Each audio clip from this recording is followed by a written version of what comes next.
Irish seafood. Easy to prepare and easy to cook. For everyday meals.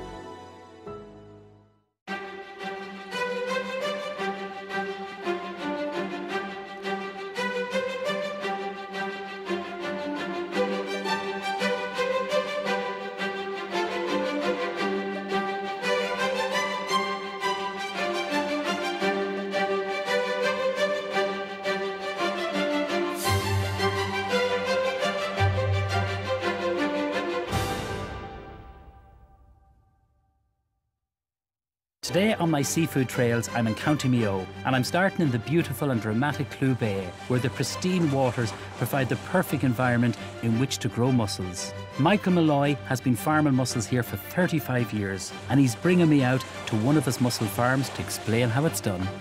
Well, it's all natural. There's very little intervention. You just rely completely on nature to provide the spat and the richness of the water to provide the growth. It's 100% natural. We don't intervene, we don't feed, weed, or dose or treat.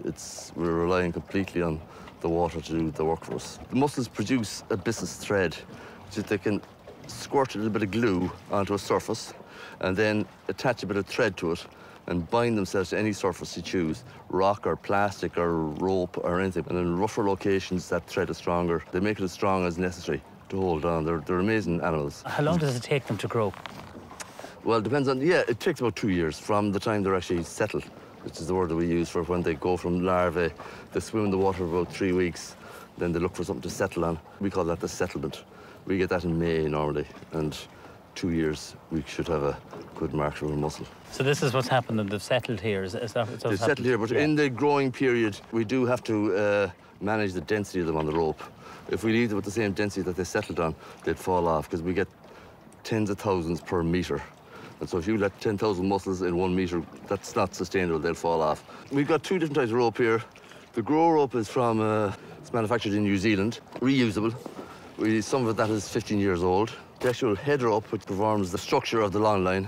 In the 90s, we got a lot of used rope from the fishing industry, and we reused that. That's very much part of our ethos, really, to try and reuse and recycle. And it's actually fantastic rope. Some of that rope is actually 50 years old. So when they're ready to harvest, what's the process? We got a little sacrificial bit of rope on the top. We cut that. We introduce the rope into a venturi pump. We put it onto a hauler. The rope is dragged through a stripper. The mussels are conveyed up into a grader. And there's 2 grid sizes, and the big marketable ones out the front. 2-man operation in reasonable conditions, about 5 tons an hour. It's noisy and wet, but it's grand. And these are huge bags, like the Yeah. We put out 1.2 tons in those bags. Maybe 15 of those on deck for delivery at the processing factory, yeah. And would you harvest every day? Busy periods, maybe 2 or 3 days a week. Then other times, maybe 1 day a week. It depends. But normally, we're blessed that we have a 12-month season. We've got a great monitoring system in this country run by the Marine Institute, and we'd have to take samples every week, both flesh and water, and they're monitored every week. And if you don't send in a sample, they come looking for it. It's well regulated. So it's the clean water that's really vital. It's to make sure there's absolutely no toxins in the product. And that, in turn, that's batch sampled at the factory. Each batch of mussels that they cook is subject to the same tests. And Michael, do Irish people like mussels? We consume about 0.3 of a kilo per head of the population. In Belgium, they consume 23 kilos. 20 per person? Per person, yeah. That's incredible. They're mad for them in Belgium for some reason. Even though they don't produce them themselves, the French and the Dutch supply them. Well, you're going to cook some for me, aren't you? I am indeed, yeah. And on board here. Yeah, I got a table and chair. No, I didn't bring any wine, unfortunately. Don't worry about that. No, Nevin, it's not every day you get a chance to cook for a chef. Isn't this lovely? Yeah. Inspiring. Yeah, it's How great. long can you fish, but you can cook? Well, no, it wasn't difficult to cook these particular mussels because these have been cooked before and put in a vacuum pack with garlic sauce added. Gorgeous. And that is where most of our mussels end up. That's done in a place called Connemara Seafoods, which is just 6 kilometres in the bay from here. It's a very short boat ride for us. And that's our main outlet. So we just basically open the pack, heat up the saucepan, put in pot and make hot, and that's it. I love that saying. Yeah. They're delicious. Now, when you get your fresh mussels, how do you like to eat them at home? Well, kind of the traditional French way is probably the most, because it's so easy. You just chop up a small onion, clove of garlic, parsley, bit of white wine, get that fried up, get a little bit of colour into it. Chuck in the mussels dry, no water. Lid on tight. Good, strong gas ring if you have it. Stronger, the more heat, the better. And about 3 minutes. They're done. Bob's your uncle. Stir them maybe once in the, to make sure they're all open. And happy days. Come here, thanks very much. Yeah, no bother. I absolutely loved it. Yeah, great, great. That's the first for me. Yeah. And these mussels are delicious. Great stuff.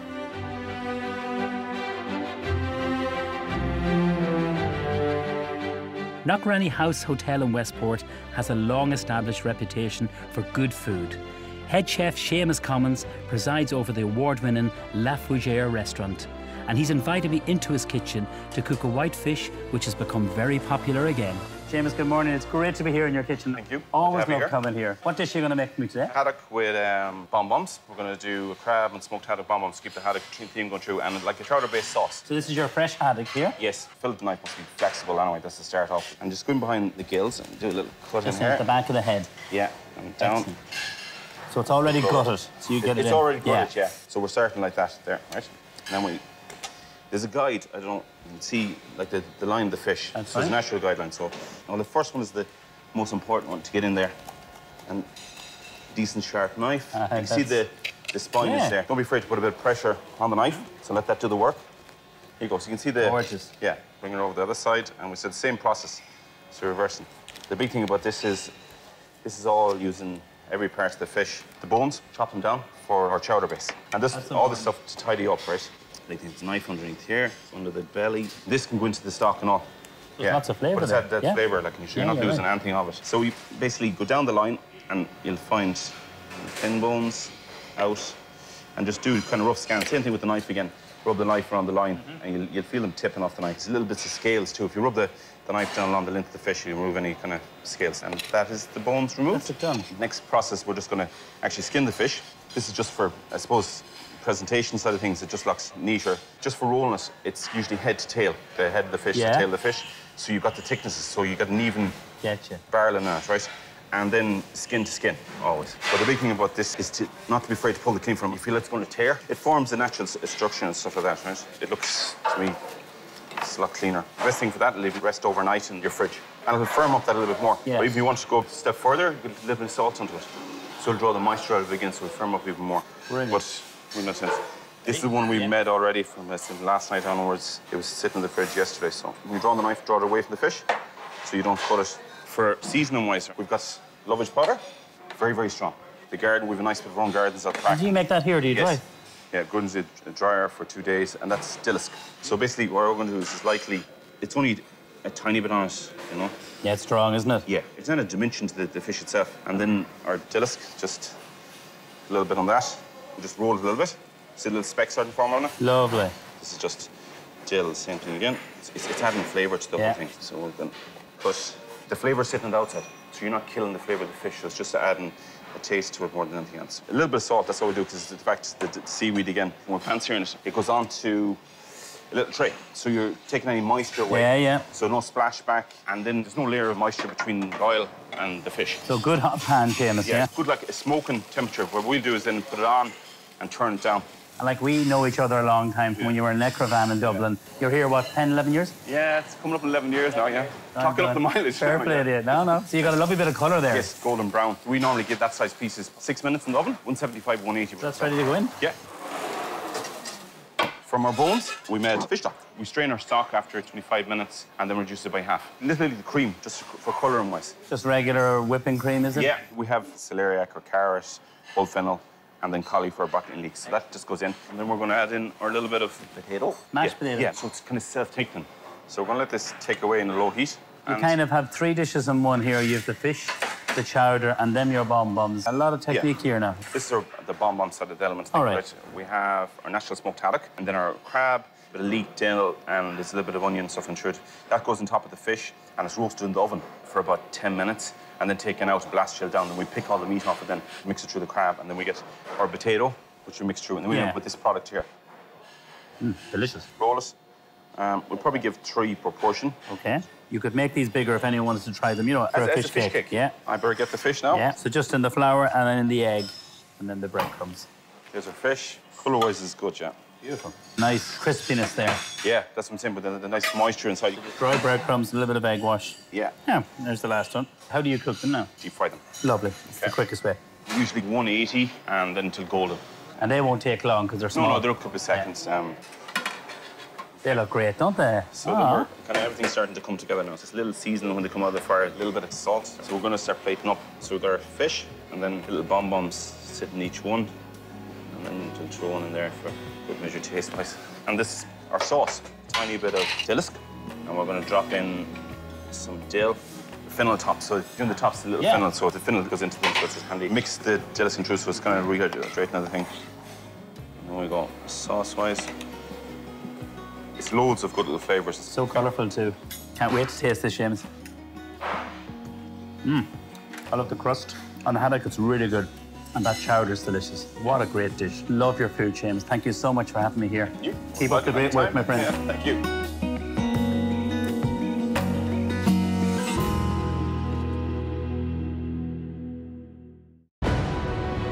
Bordbia, bringing Irish seafood to the world.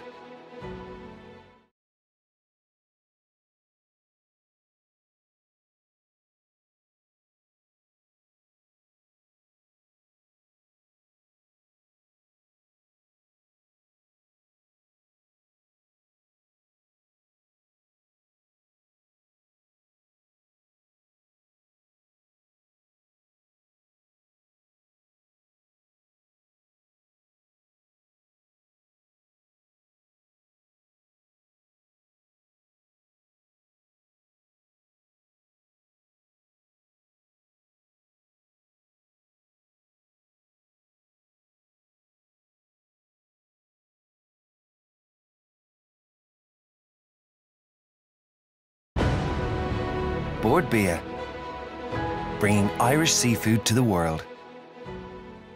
A boat trip really is the best way to see Ireland's only fjord here at Killary. It's a unique and remarkable place. Beautiful scenery, amazing wildlife and a fascinating history. The fjord's northern shore is County Mayo and County Galway is on the southern shore, which is where you'll find the misunderstood heron. How are you? How you doing? Very good. Ronaldo, lovely to see you both. Delighted to be here. I'm after having the most beautiful boat tour, and I was told to come up and have some of your amazing street food. Tell me about it.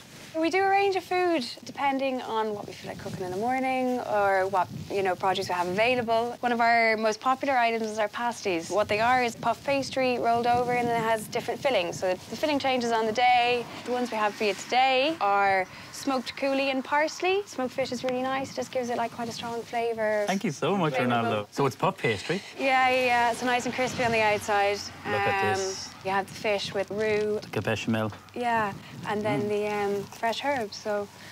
So good. Yeah. So you change this every day, the filling? Yeah, we do like roast ham and a red onion, but again, you might only have that 2 or 3 times a week, and you try and do a different one, because there is quite a few locals who'll come back and, who'll come up quite often, so it's nice to have something different for them, rather than just catering for the tourists. It's delicious, and there's lemon in that, I think, is there? Yeah, a hint of lemon, got some fresh chives, some fresh parsley, and then the smoked coulis. So the location is very unique. Why here? This is where I'm born. Thank you so much. I'm getting spoiled here. I'm going to be a regular. And we thought we could, add something to the food scene in Connemara, so... How long are you here now? So we're coming to the end of our second season now. And, we run from April through till the middle of October, roundabout. It's a decent season and gives us a couple of months at the end of it then to... refurbish, gain ideas. And recently you won a big award. Tell me a little bit about that. Yeah, we won the Georgina Campbell's Best Street Food in Ireland. That's fantastic. It is, it's unbelievable. Must be chuffed. Yeah, no, we couldn't believe it. Now, the name is very quirky. Tell me about it. Yeah, so the misunderstood heron. There's a lot of herons around Connemara in winter because everything quietens down. So we both like that. And then we just wanted to create a little bit of a story and not have a generic name. So we created a story around the misunderstood heron who lives in Connemara, but he doesn't like the rain. So he has his umbrella and he has his top hat and he has his wellies. It's slightly different to the other herons, so he's a little bit misunderstood. Wonderful. It's just a different name, you know what I mean? And people remember it, and that's, So what do you serve for the pasties? There we have some pickled red cabbage. Adds a nice little crunch and, something a bit different as well. That's delicious. there star anise or something in that? I don't know. Yeah, there's some star anise, there's some allspice. Just write this down, I'll get your recipe. And what's this here? It's some homemade chutneys. There's also apples this year, so we made an apple, chilli and ginger chutney. So as well as your savoury food, do you do cakes and biscuits? We normally have a selection of cakes. You know, these might be carrot cake, and then I might have like elderflower cake when that's in season, or lemon drizzle cake. We do salted caramel brownies. We do like flapjacks and phyllo cigars. It's like phyllo pastry stuffed with hazelnuts and chocolate. They are delicious. Congratulations to both of you. Well done. Thank you very You're much. frozen, Thanks, Kim. Ronaldo, thank you. You spoiled it. Keep up the great work. Thank you. Thank you.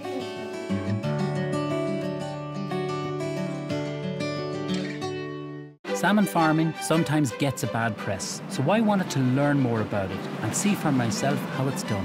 Ireland is unique in that all the salmon farms here are organic, and this makes the salmon produced here highly sought after around the world, with more than 75% of it being exported. This is Clew Bay, where Clare Island Organic Salmon has one of its farms. And we're particularly lucky with the weather because it's not always like this, sure it's not. No, this is one of the most exposed sites we feel in the world. There's a bit of banter that goes on between the sites. We have other sites in the southwest and also in the northwest. But I think this wins on exposure. Extreme currents run through these sites every day. So the fish are swimming very hard to keep up with the currents, and they're very athletic. I've used your products, and what I love about it is the consistency. The texture is good, and it's very lean, so that means they're moving. Is that right? Yeah, the muscle texture is caused by the current. And you only do organic salmon here? We do. We converted all to organic salmon last year, so we're very proud now to be an organic producer. This is the first organic site in Ireland. These are pens. There's about 8 of these on site, and they would have around 40,000 fish. The density of these pens for the organic standard would be 10 kgs per cubic metre, and for the conventional it'd be up at 20. So it's 99% water, 1% fish. And how deep are the pens? So the pens are about 20 metres in depth. And what about the feed? The feed. So we use organic feed that comes from all of the byproducts that come from pelagic fish like mackerel. So it would be the bones, the heads, they're all ground up and put into the feed. One of the most important things about the feed is the conversion rate. So when you're feeding the fish here, we have a rate of 1.2 kilo to convert into a kilo of fish. So it's a great conversion rate comparison to other proteins. And how often would they be fed? So they'll be fed like once or twice a day.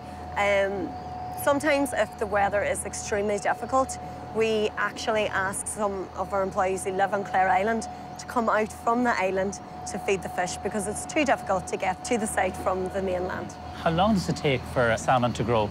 So for a salmon to grow, these fish here have actually been in the water since April in 2017. So they will be harvested now out before Christmas, but they've also spent a lot of time in freshwater on land. So it takes overall 3 years. Do you export a lot of your fish, or where do you sell your fish to? Yeah, so we export around 85% of our fish. Our main market would be France and Germany, and then also we sell into smaller markets like Dubai, and then we are actually selling into the United States where we sell to Amazon online, so That's we're exciting. very proud of that one. Now, I know you go into retail and also to the hotel and hospitality industry in Ireland too. Yeah, we have a great following in Ireland, and a lot of the smokers in Ireland prefer to use Irish and prefer to use organic. It's a great success story. Thank you for having me down here. Oh, you're very welcome. I've always wanted to come to Clare Island. Thank you. Thank you very much, and we're delighted that you Thank did take time. Thanks, Mia.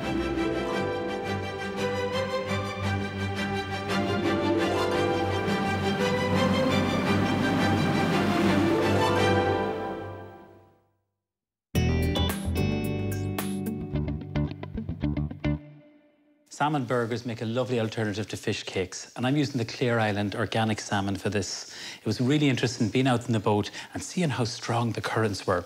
So this is the salmon here. What I've done is just got it filleted, pin-boned, and then the skin is off. So this is one little piece with the skin on, and the skin is off this, and we're going to dice this. So we're going to get the salmon using a big knife, so there's no bones, the skin is removed, and we're going to dice this into cubes. And you can see how lean it is, and that's the currents. The salmon are constantly swimming. You can see them jumping. It was just a great experience for me to see that. So cut into long little strips, and then we're going to cube it. These salmon burgers can be made ahead. and they can be kept in the fridge. I'm just going to simply pan fry them. But I'm going to serve them with a really lovely, it's a tomato and roasted red pepper salsa. So when we've got our salmon done like this, simply dice them into nice cubes. So small little dice. And what I'm going to do now is just simply scoop it into the bowl. So a nice big bowl just helps you when you're mixing, and then a little bit of spring onion. So I'm just going to chop the spring onion. So that's my salmon in the bowl. I'm going to use 2 of the spring onion here. Try and chop it nice and fine. And on the board that you had the salmon on is absolutely fine for this. Into the bowl, on top of the salmon, we're going to put our sesame seeds. So a nice sprinkling of this. 2 spoonfuls of the Dijon mustard. Now we need to season it, just a little touch of salt, some nice Ackle sea salt, and we're going to combine this all together. I've tried this recipe with Japanese horseradish, which is called wasabi. Now, it's punchy, it's very flavoursome, and if you like sushi or you have it at home, try it a little bit. Goes a long way in this. But definitely don't try the mustard and the wasabi. So that's what we're looking at there. That's it. Now we're going to shape it, just very, very rustic, just with our hands. Just before I shape them, I'm going to preheat my pan, and I'm going to use the nice rapeseed oil, and I'm going to put some into the wee pan, and this is going to be for the salsa, which I'm going to warm through afterwards. So, good hot pan. So just get your mixture and kind of shape it. Press it down like this. So you seal it in. Just a little bit of flour, so the moisture from the salmon will absorb the flour and will hold it together a little bit. So that's one done.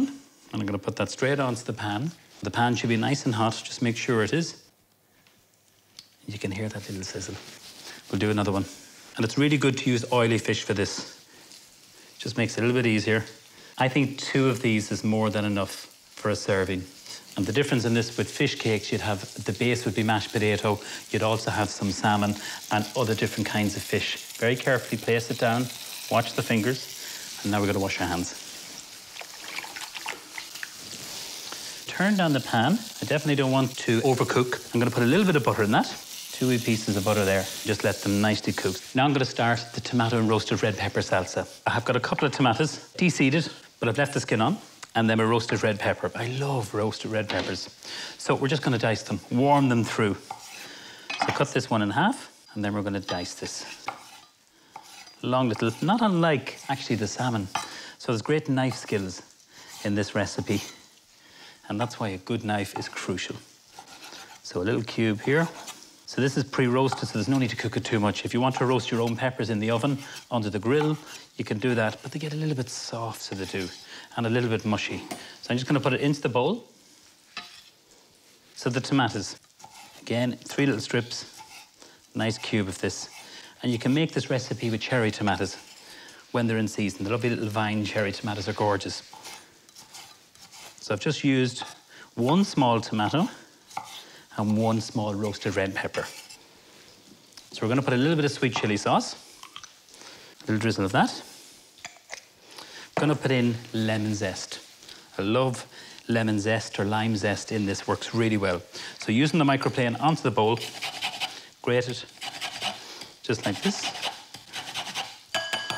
Now, I always think it's nicer warm through, so what I'm going to do is heat the pan. Just before I put the salsa on, I'm going to turn the salmon burgers. And using a fish slice is probably the easiest, because they are fragile, and they look great. Colourful, nice bit of texture there from the actual flour and the spring onion, and of course the sesame seeds. And don't worry, that one is just breaking up a little bit. Don't worry about that. If you wanted to hold it together, you could put an egg, but I didn't really want to put an egg. I think it's nicer to eat without the egg. We get our salsa into the pan. We're going to warm this all through. So I put a little bit of rapeseed oil. I'm going to put a little bit more, and then we're going to make it sweet and sour. So how do we do that? We use a little bit of vinegar, white wine, cider vinegar, anything like that is fine. Just a splash.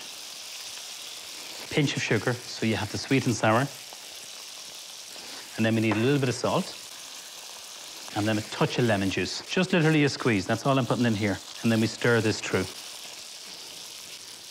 We have a little bit of pepper. And then taste it, because if you add too much vinegar, then you counteract it with a little bit of sugar. It's not too spicy, because it's sweet chili sauce. A little bit of fresh basil. At the last minute, switch everything off, and then we'll be ready to serve. It's as easy as that. A little bit of sourdough bread. So instead of using your traditional burger bap, we're going to use a little bit of sourdough bread, a little bit of oil, you put on a griddle pan and you toast it. This is baby gem. It's just so tasty. So we're going to put that there. Carefully lift up your salmon burger. So that's the first one there. So you can see there's great texture from the salmon because you've diced it. It's not minced, so it's a very, very different mouthfeel. Then we have our lovely red pepper. Salsa here. I think 2 of these and you'll be well satisfied. Finally, I'm going to finish with a little bit of coriander. And this is some micro coriander. So these are these small little shoots. And there you have a burger with a difference. That's my Clare Island organic salmon burgers with our lovely roasted red pepper and tomato salsa.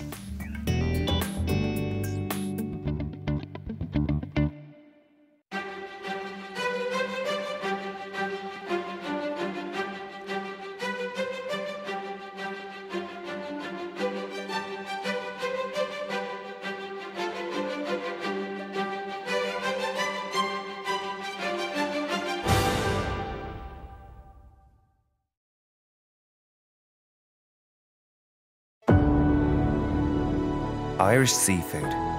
Easy to prepare and easy to cook. For everyday meals.